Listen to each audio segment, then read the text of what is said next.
My squadron has some of the Navy's finest officers. But I suppose the last junior officer I'd want to part with would be Lieutenant Will Brown. He's one of a new breed. The Aeronautical Maintenance Duty Officer. The AMDO. Well, on that, as soon as they get done with that section, they'll get the strut on, the brakes, wheels, and get the aircraft off the jacks, get it down so we can get the stabilizer on, and go from there. And we got, you see we got one engine, yeah, and we need one more engine. One more. Brackets right here. Have we got enough screws for them? Do they take a special bolt? No, it's just a regular standard 1032. Okay, any problems in the BLC bracket there? Right, due to our engine hoist, a lot of times they'll... High-performance jets are wonderful machines. But they've grown so complex, along with their electronics and weapons, that it takes a real expert just to coordinate the repair and maintenance effort. I count myself lucky to have a young man like Will Brown in my squadron. Our record of flying hours is his record of careful, hard work.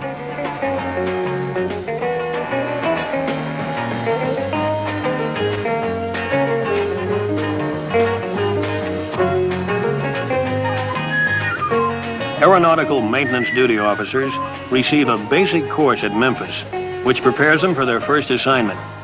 The emphasis is on practical subject matter that can be put right to work. Other forces that work or impose a load on these propeller blades, one of them being aerodynamic twisting moment. We have a flat surface on the bottom and a cambered surface on the top of the airfoil. Because it is of airfoil design, it attempts to take an increase in bite or an increase in angle. This angle is our lift, which produces your power. You have your power turbine section, which is from here aft, which extracts the power and provides power to your main transmission in your helicopter. It's a very light engine, weighs approximately 294 pounds, which is good for helicopters. Simulated maintenance control problems using a fast clock put the pressure on the students. AMDO is a pressure job. Maintenance, be advised your event 6 is on the deck, 1600. You ready to copy? All right, both aircraft had one field. 404 had a reference 8, which is your hydraulic leak in the flap area. 410 had a reference 42, which is aileron flutter dampler leaks. After Memphis comes Athens, Georgia, Supply Corps School. No specialty in the Navy works closer with supply than AMDO.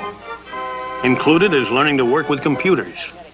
Computers have entered just about every facet of supply and aviation maintenance. So you need some kind of a way of making sure that an operator won't inadvertently write over some data you want to save. And the method that we use for that is a physical device which is known as the write enable ring. Go ahead and mount this tape on tape cabinet number 3. And the main thing is to make sure as you start out that you do get that tape flush with this hub in the back. Push it all the way back against the tape cabinet. Most career officers receive graduate school, either some major university or the Navy's own fine postgraduate school at Monterey, where I did PG work.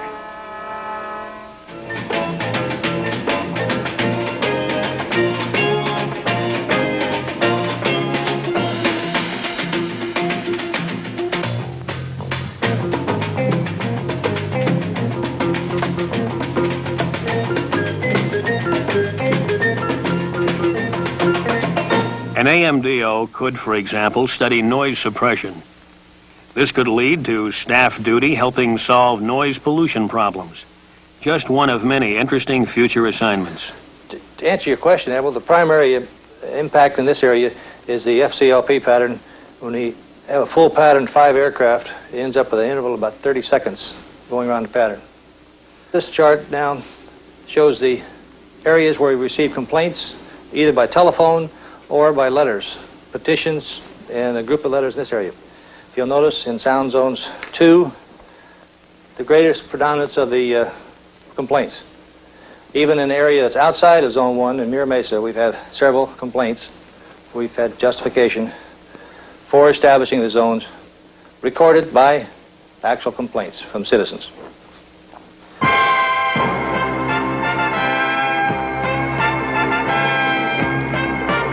But But the place where the AMDO really performs is at sea, on a carrier. It's a demanding job, from the solitude of paperwork to dueling with the ship's chief petty officers, who, incidentally, are master duelers. The AMDO has to be able to handle pressure. Chief, to support about $600 a month in the F4J, we've been using an average of about 2 UHFs a day, a TACAN, 3 radar altimeters, and an IFF. How are you fixed up to keep that sort of support up? No problem on the TACAN and the radar altimeters. However, I think you got some antenna problems in your birds. We're getting a high A799 rate with the radios coming in. On the radios, okay. I'll take care of that. Chief, to support us with aileron packs, rudder packs, servos, Magnaflux, a couple of struts, and stabilizer support, how are you fixed?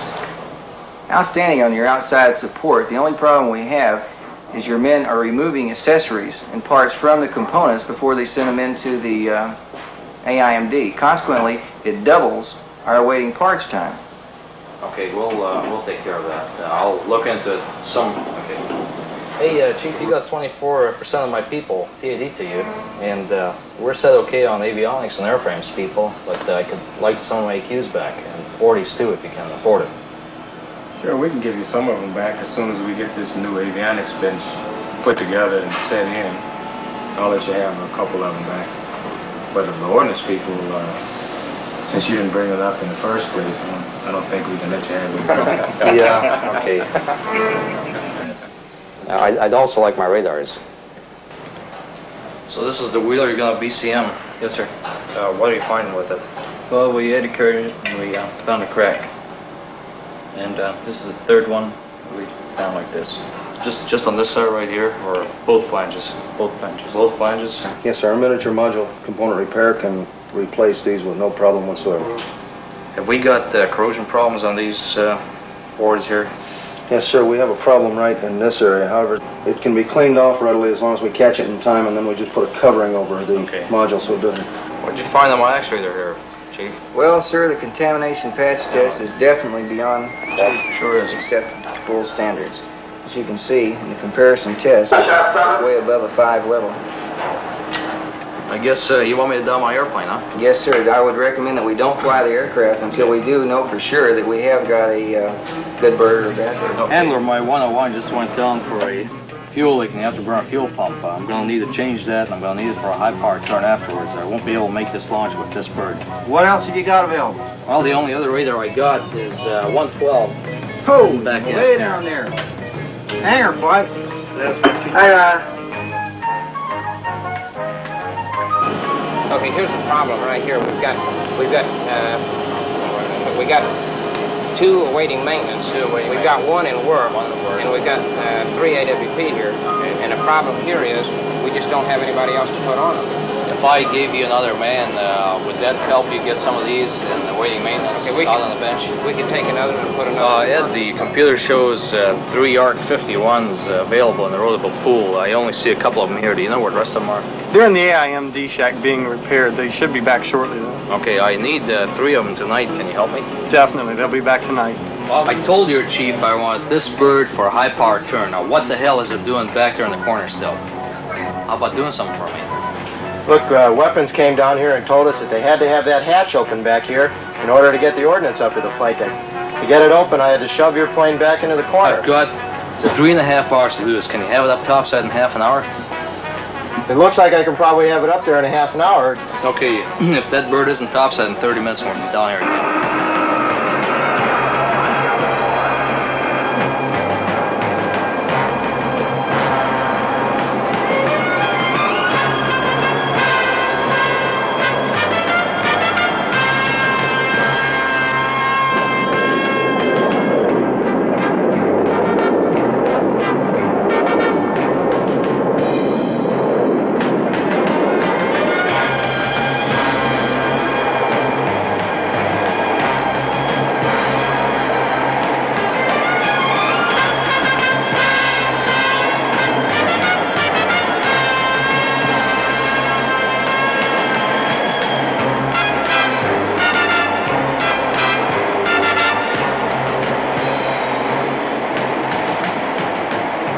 My squadron has some of the Navy's finest officers, but the last one I'd part with would be Will Brown, my AMDO.